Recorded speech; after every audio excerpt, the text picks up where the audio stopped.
Voilà, cela fait partie de la résilience iranienne, justement, hein, puisque vous mettez en avant des moyens de représailles, il faut bien y recourir. Les Américains en face continuent avec leurs manœuvres, leur propre pression, leurs menaces à peine voilées, donc il y aura forcément une réaction. Hein. Ça me fait penser à ce dessin de cartoon dans Le Monde là, qui dépeignait un peu cette guerre comme une partie de flipper géant. Hein. Donc c'est un jeu, ça fait beaucoup de bruit, il y a beaucoup de lumière, et à la fin on compte les points.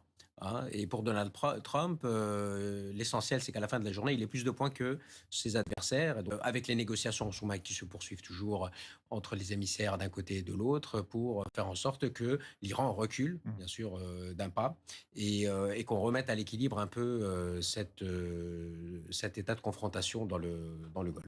On peut continuer à humilier longtemps comme ça Donald Trump sans qu'il prenne la mouche? Oui, ça fait partie du jeu iranien, hein, donc ils n'ont pas énormément dangereux comme jeu tout de Ils même. n'ont pas le choix. Ils n'ont pas le choix. C'est leur manière de faire face à cette résilience. C'est leur manière de justement d'accumuler des points, d'accumuler un maximum de billes pour justement, lorsque arrivent les négociations, lorsqu'arrive le moment de faire des concessions, c'est le but de la négociation. Les Américains aujourd'hui ne veulent pas faire de concessions, pas de compromis. C'est pour ça que les négociations n'aboutissent pas.